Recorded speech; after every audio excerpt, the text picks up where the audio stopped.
Bonjour à tous mes chers amis, merci de me retrouver dans ma cuisine cette fois-ci puisque vous avez été nombreux sur le vlog que je vous ai réalisé à me dire que ça pourrait être une bonne idée que je fasse des recettes de cuisine. Et effectivement, j'y ai réfléchi, je me suis dit que ça pourrait être une bonne idée. Mais attention, on va faire des recettes de cuisine, pas le genre Top Chef, qu'on soit bien d'accord. Ce sera plutôt... regardez Salem là. Ce sera plutôt des recettes de cuisine qui seront dans la thématique de la chaîne, à savoir des plats qui seront soit pour les sabbats, donc je vous donnerai plein d'idées de recettes, plein de petites choses à faire, et puis on verra ce qui se présentera au fur et à mesure de l'année, où je vous ferai des petites vidéos comme ça, des petits vlogs de recettes. Alors, comme Yule approche, je pense que lorsque vous verrez la vidéo, nous serons déjà à Yule, ou Yule sera peut-être déjà passé, mais par contre, pour les moldus, vous fêtez certainement Noël, et peut-être que vous avez envie de vous faire votre propre bûche de Noël. Donc je vais vous montrer, vous allez voir en plus, je vous ai sélectionné des recettes qui sont ultra simples. Si vous ne réussissez pas à ce que je vais vous montrer, arrêtez la cuisine quoi, faites autre chose parce qu'il n'y a vraiment pas plus simple que ce que je vais vous montrer là. La recette que je vais vous faire là, que je vais vous proposer, c'est donc une bûche traditionnelle sur la thématique de la forêt noire. Donc pour ceux qui sont fans de chocolat, de chantilly et de cerises, cette recette va vous plaire. Pour ceux qui n'aiment pas le chocolat, eh bien vous pouvez très bien adapter la recette et faire par exemple la génoise nature, etc. Je vais vous montrer tout ça. Donc tout d'abord, on va faire la génoise. Pour la génoise, vous aurez besoin soit d'une grande terrine, un grand saladier ou un grand cul de poule. Travaillez avec quelque chose quand même qui soit assez grand, parce que vous allez le voir, il va falloir faire monter des blancs en neige. On va rajouter d'autres ingrédients, donc il faut vraiment que vous soyez à l'aise dans un grand plat, d'accord? Ne sortez pas un chaudron de sorcière de 100 litres, ce n'est pas utile non plus. Il vous faudra 4 œufs. Alors pour les œufs, c'est en fonction de leur grosseur. Si vous avez des très gros œufs, vous en mettrez que 3. Si vous avez des petits œufs, vous en mettrez 5. Mais si vous avez des œufs comme ceux-là qui sont de taille moyenne, vous en mettez 4, ça va très bien aussi. Il vous faudra 125 g de sucre. Alors personnellement, je privilégie le sucre roux, le sucre qui est non raffiné. Alors c'est pas pour vous montrer une marque, hein, mais voilà, moi je prends celle-ci, du sucre non raffiné, qui est meilleur à la santé, qui sera moins traité industriellement, et on aime quand tout ce qui se rapproche de la nature, on préfère plutôt que les choses qui sont transformées. Donc 125 g de sucre. Il vous faudra 125 g de farine tamisée. Alors en principe, toutes les farines sont censées être tamisées quand vous achetez un paquet. Mais parfois, il peut rester des gros morceaux, donc c'est préférable de repasser votre farine dans un chinois pour éliminer éventuellement les plus gros morceaux qui seront responsables de faire des grumeaux dans votre pâte. Il vous faudra un demi-sachet de levure chimique également. Alors là aussi, c'est en fonction de la recette. Si vous voulez faire la génoise nature, il vous faut juste les ingrédients que je vous ai dit, plus un demi-sachet de levure chimique. Nous, on veut faire une base de forêt noire, donc on va faire une génoise au chocolat. Pour cela, j'ai rajouté 50 g de cacao en poudre noire non sucrée. Pour vous citer, toujours dans les marques, moi je prends la marque Van Houten qui est non sucrée et qui est riche en cacao. Pourquoi non sucrée? Parce que si vous prenez du cacao qui est déjà sucré, ça va venir tromper en fait la dose de sucre que vous avez déjà là, et votre pâte risque d'être trop sucrée. Donc si jamais vous prenez du cacao en poudre qui est déjà sucré, il faudra environ calculer 25% de sucre en moins sur votre quantité là. Si vous n'avez pas envie de vous lancer dans des calculs mathématiques, vous réglez le problème, vous prenez du cacao en poudre non sucré, comme ça au moins il n'y a pas à compter quoi que ce soit. Et comme le cacao c'est quelque chose quand même qui est assez épais, si vous avez un bol doseur ou un verre doseur, vous n'avez pas une balance de cuisine, vous prenez l'onglet farine pour peser votre cacao en poudre. Comme les textures se ressemblent un peu, vous calculez 50 g de cacao en poudre. Et par contre, pour la levure chimique, il faudra mettre 3/4 du sachet, puisque du coup ça va rajouter un peu de texture et d'épaisseur avec la farine que vous avez déjà mise là. Donc vous rajouterez un petit peu plus de levure chimique, à savoir 3/4 du paquet contre un demi du sachet si vous faites une génoise nature. Il vous faudra bien sûr un batteur électrique, sauf si vous avez beaucoup de force dans les bras, vous pourrez le faire avec vos petits bras. Il vous faudra une spatule de pâtissier. Alors ça, je vous invite vraiment à investir parce qu'une spatule de pâtissier, c'est super utile pour faire plein de trucs. Surtout si vous faites beaucoup de pâtisserie, vous verrez que c'est un ustensile qui est indispensable. Et il vous faut une maryse. Alors là, moi, c'est une maryse professionnelle, mais sinon, vous avez les marises classiques comme celle-ci. Vous voyez, celle-là, vous pouvez la trouver facilement. Encore que celle-ci, on arrive à en trouver des marises comme celle-là. Voilà. Mais si vous n'avez pas ce format-là, vous prenez la maryse classique en spatule, ça va bien aussi. D'accord ? Et il vous faudra aussi une plaque en silicone. Alors, il y a deux écoles. Soit vous prenez une plaque comme ceci en silicone pour faire votre plaque de génoise, soit vous prenez la bonne vieille plaque en métal du four et par contre vous mettrez du papier sulfurisé dessus que vous graisserez légèrement, ça aidera à pouvoir démouler la génoise. Puisque par exemple si vous voulez faire un roulé, je vais vous montrer, si jamais vous avez donc votre papier sulfurisé, et bien il vous suffira de lever votre papier sulfurisé et de faire comme le principe des maquis pour faire rouler comme ça votre pâte et faire le roulé classique pour la bûche. Nous, vous allez voir que c'est pas du tout un roulé ce que je vais faire puisque je vais utiliser un moule à bûche. C'est pour ça que je vous dis, la recette que je vous propose là, elle est normalement inratable. Donc, une plaque, ça aussi vous en trouvez un peu partout. Vous allez type à la Farfouille, des magasins comme ça, Jiffy, peut-être même voir Action. Vous voyez tout ce genre de petits magasins là et vous en trouverez rayon cuisine sans problème. Et encore plus en ce moment puisque c'est la période de Noël, donc vous en trouverez davantage plus facilement. N'oubliez pas aussi de retirer la plaque de votre four avant de le faire préchauffer parce que sinon vous allez avoir une surprise de chaleur. D'ailleurs, avant de commencer la génoise, on commence d'abord par faire préchauffer le four. Donc vous faites préchauffer votre four à thermostat 6, ça correspond à 180 degrés.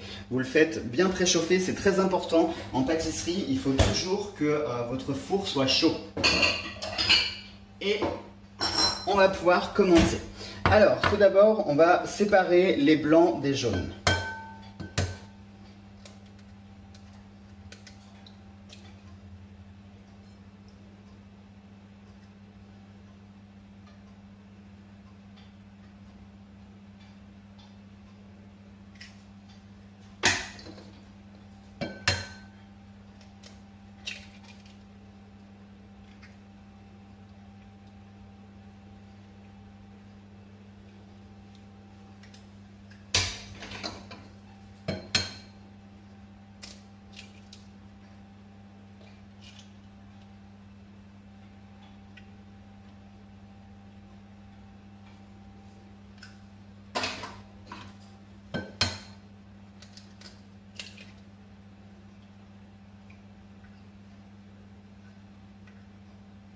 Voilà.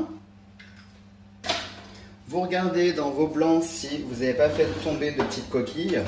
Parce que il faut savoir qu'une petite coquille d'œuf, ça peut être dangereux. Puisque j'ai une expérience personnelle à vous raconter là-dessus. J'ai une connaissance qui avait un jour avalé une petite coquille d'œuf.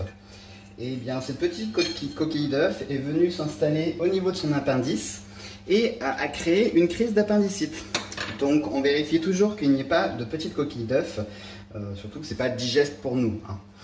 Pour aider vos blancs à monter plus facilement et qu'ils soient un petit peu plus fermes, vous allez rajouter une pincée de sel. Il faut savoir que le sel, en pâtisserie, c'est votre meilleur ami. Si vous en mettez un tout petit peu, il faut savoir que le sel, c'est un exhausteur de goût. C'est-à-dire que le fait de mettre un petit peu de sel, ça va vraiment développer tous les goûts, entre autres par exemple avec le chocolat, quand vous avez des saveurs comme ça qui sont prononcées, le fait de mettre un petit peu de sel, ça va vraiment faire éclater tous les goûts sucrés. Donc là, pour les blancs, vous en mettez un petit peu, alors c'est à l'œil, hein, ça doit représenter quoi j'en sais rien, un quart de cuillerée à café peut-être, ce que je viens de mettre. Et on va ensuite battre les blancs jusqu'à ce qu'ils soient bien fermes et bien montés. Ok, alors là, désolé pour le bruit. Ce que je vais faire, je vais peut-être vous mettre pause, comme ça je vous épargne le passage du mixeur. Alors, les blancs sont presque montés en neige. J'ai simplement arrêté le batteur pour vous expliquer donc la suite. Ça c'est mon four qui m'indique qu'il est chaud. Attendez, je vais simplement ouvrir la porte parce que sinon il ne va pas arrêter de sonner tant que je n'aurai pas ouvert et fermé la porte. Donc une fois que vos blancs ils seront bien montés en neige, vous allez rajouter le sucre d'un coup et vous continuez à battre, d'accord ?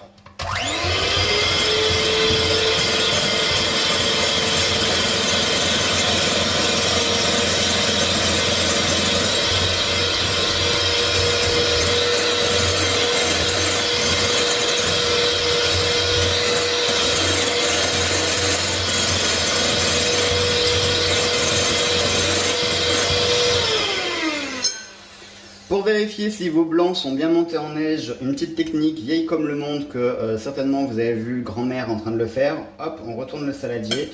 Là, on voit que, vous voyez, les blancs coulent un petit peu, donc ils ne sont pas encore bien montés.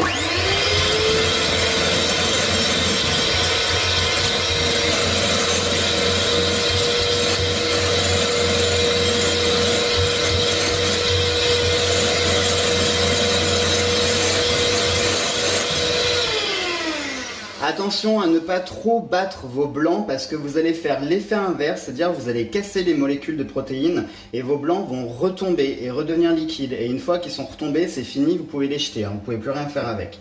Là, voilà, impeccable, on voit que les blancs, vous voyez, ils ne bougent plus, donc cette fois-ci, ils sont bien montés. Donc comme je vous le disais, vous allez prendre votre sucre, vous allez relancer votre batteur et vous serrez, ça s'appelle en termes de cuisine, serrer les blancs. Donc vous allez bien mélanger le sucre avec les blancs à vitesse maximale.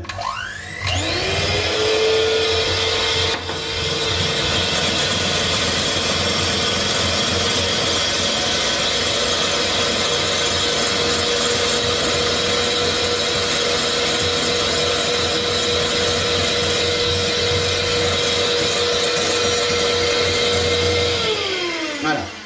Attention, on fait comme je viens de le faire, c'est-à-dire qu'on mélange juste de façon à serrer les blancs avec le sucre, mais on ne bat pas pendant 15 minutes à vitesse maximale. Non, c'est vraiment l'histoire de 2 minutes pour bien saisir les blancs avec le sucre.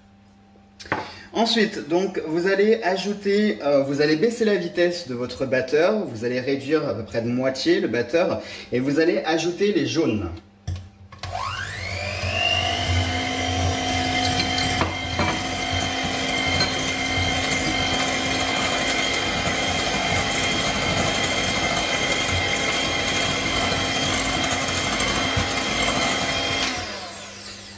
Comme vous venez de le voir, on ne bat pas pendant un demi-siècle non plus, c'est histoire de mélanger les jaunes avec le reste de la pâte. Et la dernière étape, vous allez prendre donc votre bol de farine. Au préalable, vous aurez mélangé la levure avec. D'ailleurs, moi, je suis en train de voir que je ne l'ai pas fait, je l'ai juste posé avec la farine. Donc, vous mélangez votre levure avec la farine. Vous pouvez même, pourquoi pas, ça évite de faire une autre étape. Donc, si vous faites une génoise nature, votre étape s'arrête là. Vous rajoutez la farine en pluie, vous continuez à battre et votre étape s'arrête là. Pour ceux qui veulent faire donc la génoise au chocolat, soit vous rajoutez d'abord votre farine, vous saisissez avec la farine, vous rajoutez votre cacao après, soit vous pouvez tout mélanger ensemble. Je vais vous montrer quand même toutes les étapes. Donc, pareil, vitesse minimum, enfin moyenne, et la farine en pluie.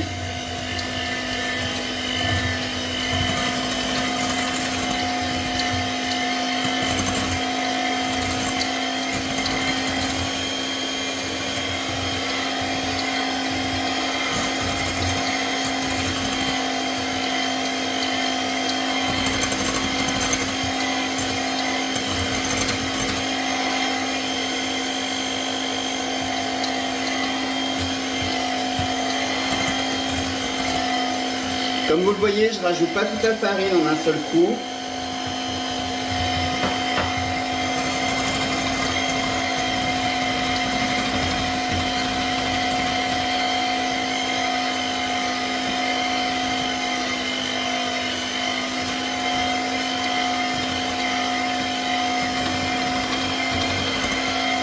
Voilà, et dans la foulée, on rajoute le cacao. Alors vous faites attention parce que le cacao c'est très volatile.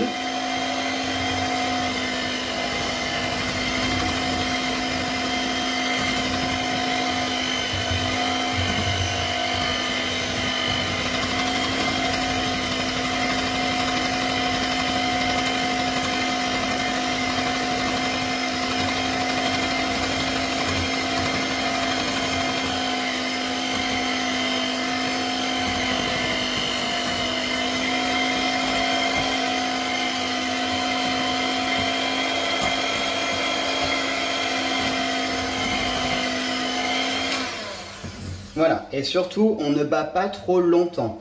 Pourquoi est-ce qu'on a fait cette étape de battre les blancs en neige? Parce qu'il faut savoir que la génoise classique traditionnelle, si on suit la recette de restauration, c'est extrêmement compliqué et c'est chiant à réaliser la génoise parce qu'il faut faire monter les blancs au bain-marie, mais il faut faire attention que les blancs ne cuisent pas que les jaunes ne cuisent pas en omelette. C'est vraiment très très chiant. Il faut avoir un aspect mousseux, qui soit tiède. Enfin bref, si vous n'êtes pas cuisinier, vous avez de fortes chances pour rater votre recette. Là, le fait de monter les blancs en neige et de rajouter un petit peu de levure chimique, et bah du coup, ça vous fera une génoise qui sera moelleuse, qui sera digne d'un vrai professionnel et qui sera aussi bonne qu'une vraie, peut-être même voire meilleure, parce que je vous cache pas que je sais faire la génoise classique et celle-ci, et j'avoue que je préfère avec cette recette-là. Je la trouve plus, je sais pas, plus moelleuse. Ensuite, on perd pas de temps à discuter, on cherche pas à faire reposer la pâte, surtout pas, puisqu'on veut pas qu'elle tombe. Donc on prend vite sa plaque, on prend sa maryse ensuite, on prend son saladier et on dépose la pâte sur la plaque. Alors on fait des petits essais d'abord, parce que ce qu'on veut nous c'est une plaque de génoise qui ne soit pas trop épaisse.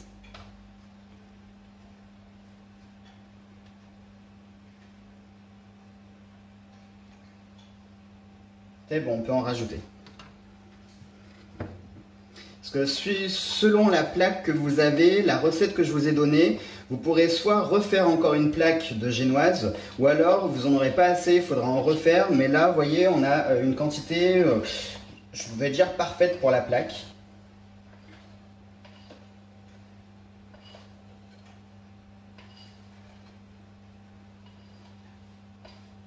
Et là, si vous avez bien fait votre travail, normalement, la pâte à génoise ressemble à de la mousse au chocolat. Si elle ressemble à de la mousse au chocolat, ça veut dire que votre pâte, elle est bien aérée, elle a été fouettée juste ce qu'il faut. Si vous n'avez pas de grumeaux, si vous n'avez rien, si la pâte est, comme on dit, lisse, ça veut dire que vous avez bien mélangé les ingrédients. Et là, donc, avec la spatule, vous voyez l'utilité du coup d'une spatule. Hop, je vais me rapprocher. C'est qu'on va venir étirer la pâte bien dans les coins.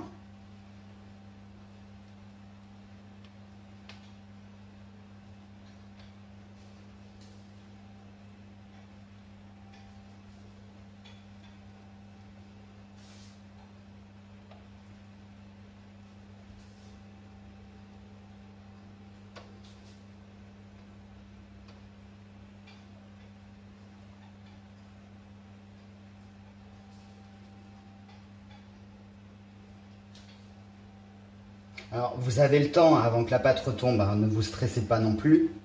Surtout si c'est votre première fois, vous prenez quand même le temps de bien lisser votre pâte.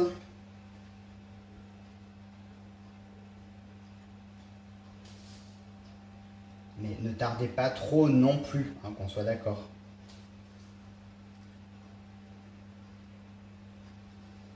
Voilà, là notre pâte est bien lissée.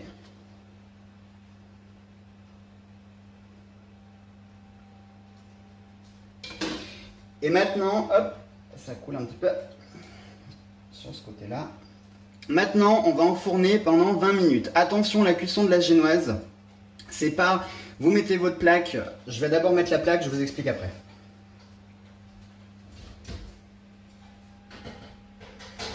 Vous mettez bien au milieu de votre four, ni en bas ni en haut. Et c'est parti donc pour 20 minutes. Ce que je vous expliquais avec les génoises, la génoise, vous mettez pas votre plaque dans le four et vous vous barrez pendant 20 minutes et vous faites votre vie. Non, il faut rester à côté du four et vérifier la cuisson parce que la génoise, c'est une pâte qui est très délicate. Surtout si vous voulez en faire de la bûche. Alors si vous voulez faire type des langues de chat, oui, vous pouvez la laisser cuire jusqu'à ce que ce soit presque un biscuit.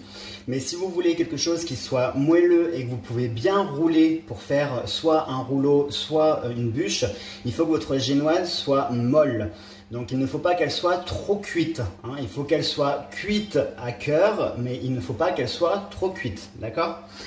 Allez, maintenant on va passer à notre ganache chocolat et vous allez voir là, on ne peut pas faire plus simple aussi. Il vous faut 20 centilitres de crème semi-épaisse, ni liquide ni épaisse, semi-épaisse, d'accord? Il vous faut une petite casserole. vous allumez votre feu. Vous faites chauffer votre casserole, vous mettez votre crème.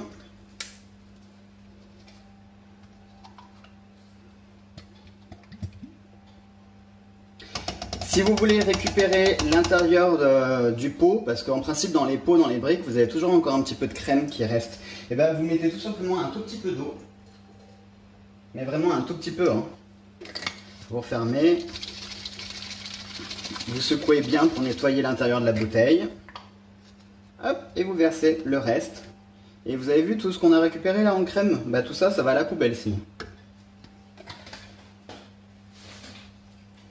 Et donc là, vous laissez cuire tranquillement votre crème. Il faut qu'elle monte entre guillemets à ébullition, c'est-à-dire que vous ne la faites pas brûler comme le lait, hein. C'est-à-dire que vous la laissez monter à ébullition et dès qu'elle est arrivée à ébullition, vous la retirez du feu et vous ajoutez 200 g de chocolat noir. Personnellement, je prends ça, chocolat dessert noir de Nestlé. Vous avez très souvent 2 tablettes et en plus ces tablettes elles sont en 200 grammes, donc vous n'avez même pas besoin de les mesurer, de les peser. Vous savez qu'une tablette c'est 200 grammes. Vous la rédigez en petits morceaux. Oh pardon, je suis désolé, la caméra va trembler. Non, ça va. Vous la cassez comme ceci en petits morceaux. Vous prenez un fouet.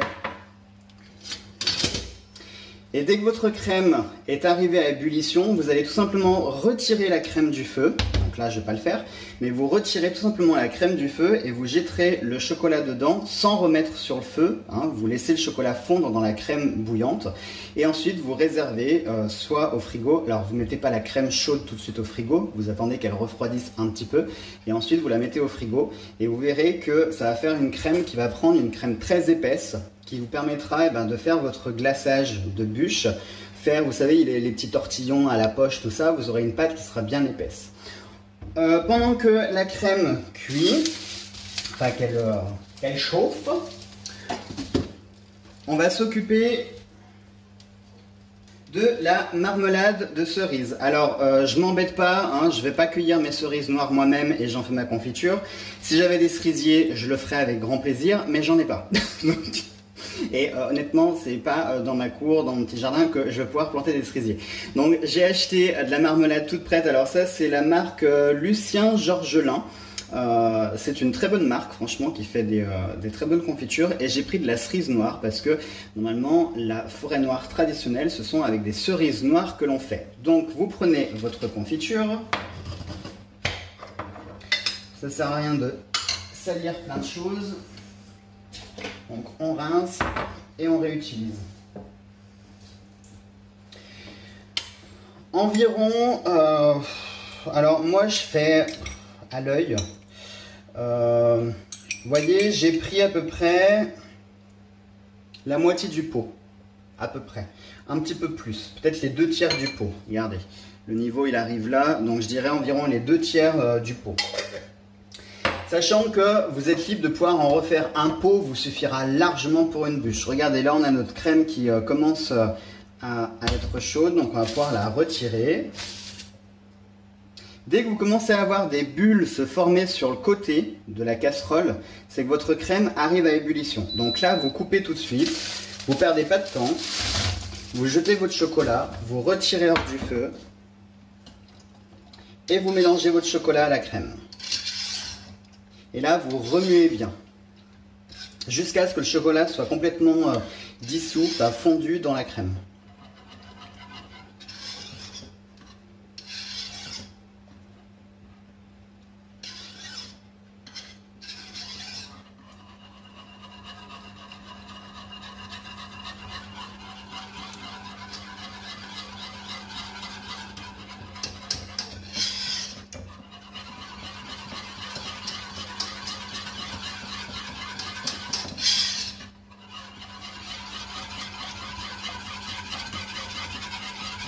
Vous voyez, il n'y a pas besoin de le remettre sur le feu, hein. Vous le voyez en direct que le chocolat fond très bien dans la crème chaude.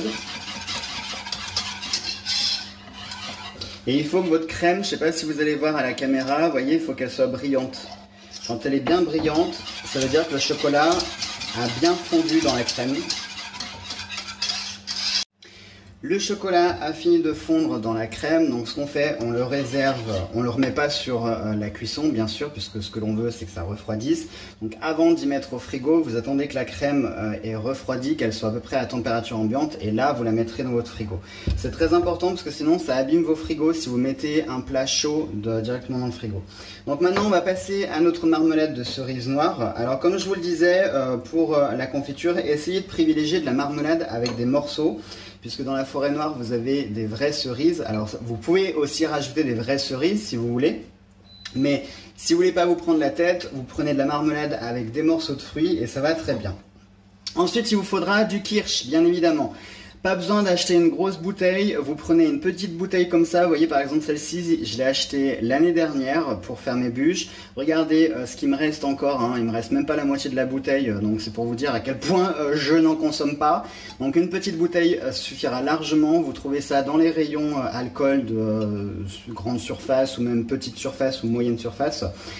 Ça coûte 3-4 euros la bouteille et ça vous suffit largement. Donc ce que vous allez faire, vous allez mettre à peu près, sachant que le kirsch c'est pas très fort, c'est uniquement à 18% de volume ou 18 degrés, donc ce qui veut dire que c'est un peu plus fort qu'un vin, mais c'est moins fort qu'un alcool type vodka ou whisky. Et vous pouvez en mettre selon vos goûts, soit un demi-bouchon, un bouchon entier, 3/4 bouchon. Moi ce que je vous invite à faire, c'est de mettre la moitié d'un bouchon, vous goûtez pour voir si ça vous plaît, et selon vos goûts, soit vous en rajoutez, il vaut mieux en mettre moins, quitte à en rajouter après, qu'en mettre trop et du coup jeter et en refaire. Donc vous mettez la moitié d'un bouchon et vous en rajoutez pour savoir si vous aimez. Nous, comme vous l'aurez compris, dans la famille, on aime le kirsch, puisque nous avons été élevés à la vodka, au schnapps et au kirsch. Donc moi je mets à peu près un bouchon complet pour la quantité de marmelade que je vous ai montré. Et maintenant, on va tout simplement donc bien mélanger, il faut bien intégrer le kirsch dans la confiture.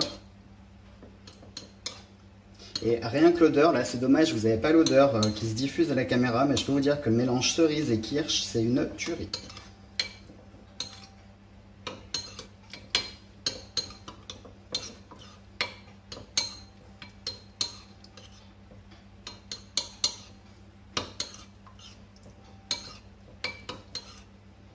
Et vous avez ça en consistance, je ne sais pas si vous voyez, un petit peu plus liquide du coup que de la confiture. Ça vous fait vraiment une sorte de marmelade. Et ça va donc nous servir de garniture pour la bûche.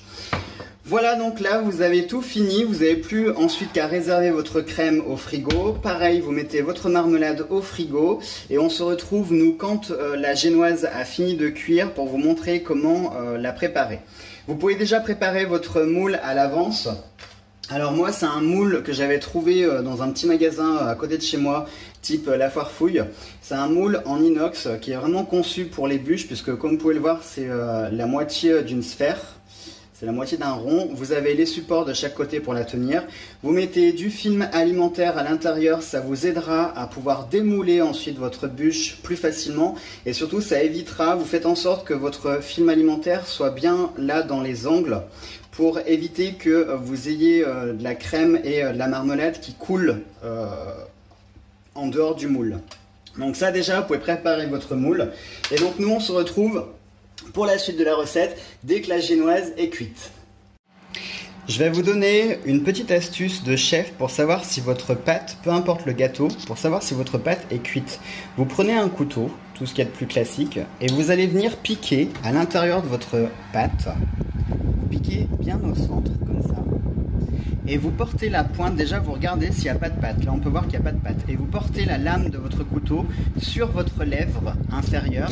Et si vous sentez que c'est chaud, eh bien ça veut dire que c'est cuit à cœur. Là par exemple j'ai senti que c'était chaud, donc je vais pouvoir arrêter mon four. Voilà!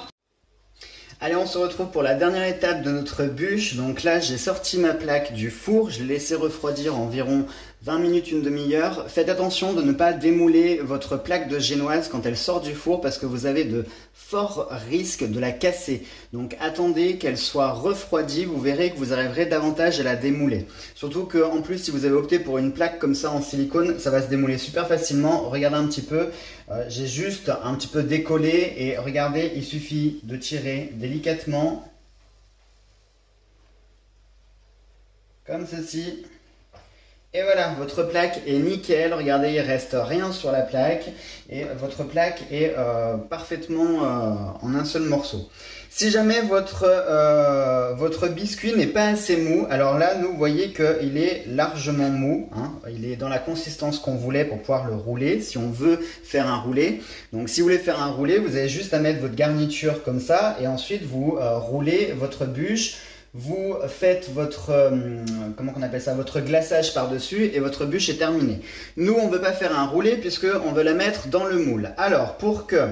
Ça va être la partie un petit peu technique parce qu'on va faire des étages. Mais pour optimiser notre pâte, on va s'armer avec soit un mètre ruban ou une petite corde. Et vous allez tout simplement donc mesurer. On va faire un petit peu de maths, de géométrie. Vous allez simplement mesurer la dimension de votre moule. Donc là, on est sur environ 30 cm. Le moule fait 30 cm, mais nous, on va en prendre un petit peu moins. Donc on va dire 29,5. Vous allez reporter 29,5 sur votre biscuit et puis vous allez tout simplement couper. Hop, en plus, moi je triche parce que j'avais plus ou moins prédécoupé ma pâte, mais ça, vous l'aviez pas vu.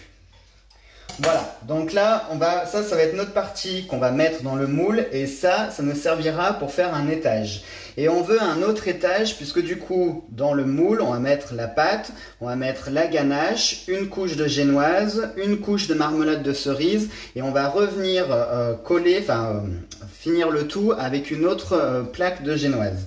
Donc du coup, ce que vous allez faire, pareil, soit avec votre corde ou votre mètre ruban, vous allez mesurer la circonférence de votre moule. Donc là, on voit qu'on est sur 17 cm et on reporte pareil, 17 cm sur notre plaque de génoise et on n'a plus qu'à couper.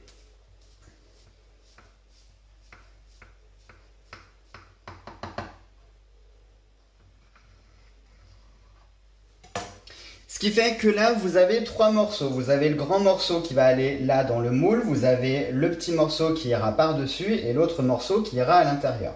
Donc, vous allez prendre votre spatule pour décoller votre génoise et ne pas l'abîmer.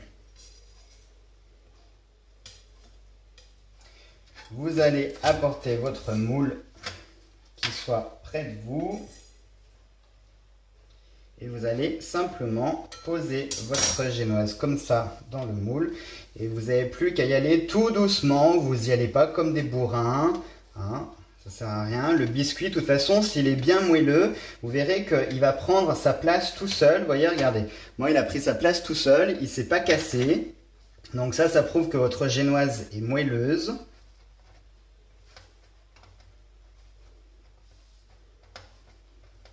Voilà. On tasse un tout petit peu le biscuit.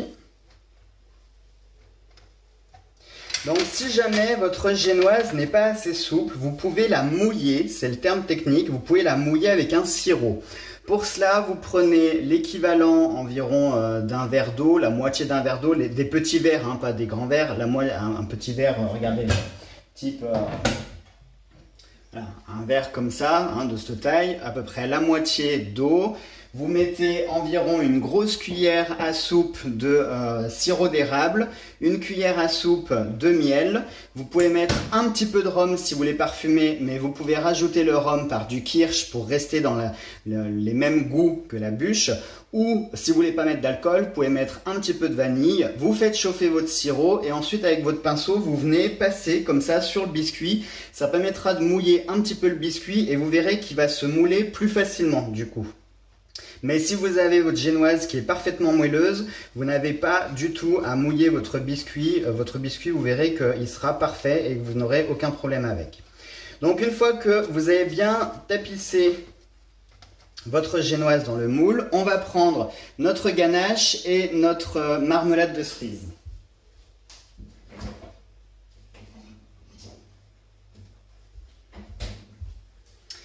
Alors, on va commencer par la ganache. Donc, vous voyez, je l'ai mise au frigo pas longtemps, hein, l'équivalent d'une demi-heure, et regardez déjà comme elle s'est épaissie. Si vous la laissez encore plus longtemps dans le frigo, elle va vraiment devenir très épaisse et vous pourrez faire avec la poche à douille, vous pourrez faire des petites décos, des machins comme ça. Mais nous, on veut que ce soit surtout une crème pour tapisser dans la bûche, donc on la veut pas trop épaisse. Et là, tout simplement, vous allez garnir l'intérieur de votre bûche.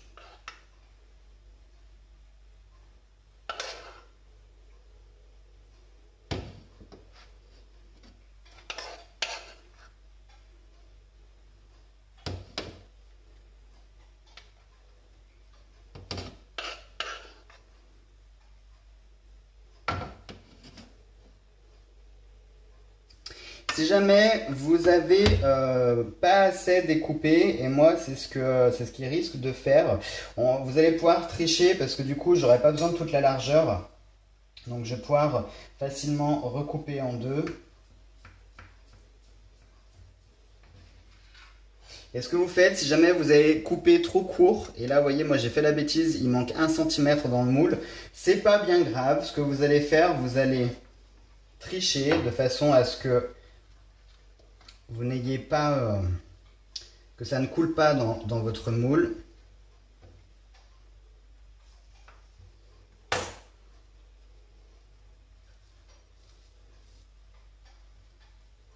Ça, alors vous inquiétez pas, on va pas servir ça comme ça, c'est juste pour éviter que ça coule dans votre moule. Parce que vous verrez que la ganache, quand elle va refroidir, elle va vraiment faire une pâte compacte qui ne bougera plus une fois qu'elle sera bien froide. Mais en attendant, voilà, vous mettez un petit bouchon comme ça, c'est, comment on pourrait dire, un pansement, hein, c'est de la triche. Normalement, vous essayez de couper de façon à ce que ça rentre bien dans le moule et que vous n'ayez pas un espace vide.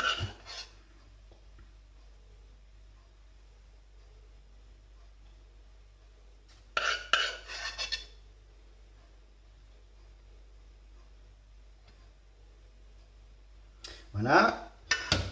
Une fois que vous avez fait ça, vous prenez donc le morceau de génoise pour faire votre étage. Et là, vous allez venir appuyer pour tasser la crème.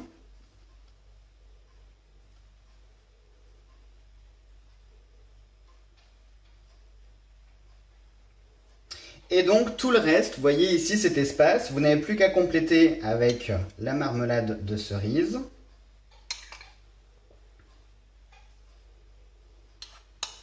Et vous voyez ce que je vous disais en termes de quantité, donc moi j'ai mis à peu près les 3/4 du pot, et ben ça me suffit largement pour tapisser tout le fond.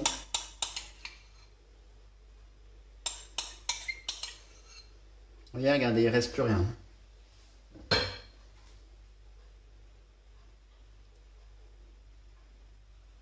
Voilà. Et ensuite, vous allez tout simplement venir terminer avec l'autre morceau. Et pareil, vous allez tasser aussi. Alors, vous essayez de faire en sorte que ça s'emboîte bien. Vous prenez votre temps, n'est pas pressé. Et là, vous allez venir vraiment tasser et bien appuyer.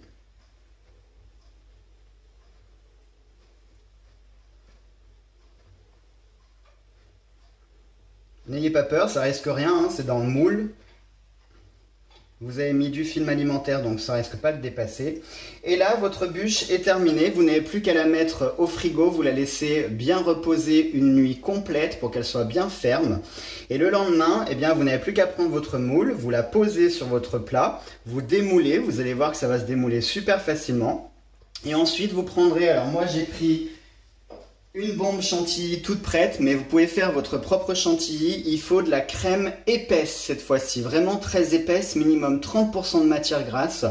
Vous prenez environ 20 centilitres de crème épaisse dans un bol qui soit très très froid. Il faut qu'il soit très froid, donc vous le mettez par exemple au congélateur ou dans un autre bol avec de l'eau et des glaçons. Il faut que votre saladier soit très froid. Vous mettez 20 centilitres de crème épaisse. Vous mettez 70 à 80 grammes de sucre roux. Et vous pouvez le faire aussi avec du sucre glace. Le sucre glace étant moins sucré, vous pouvez en mettre plus, c'est-à-dire 100 grammes de sucre glace.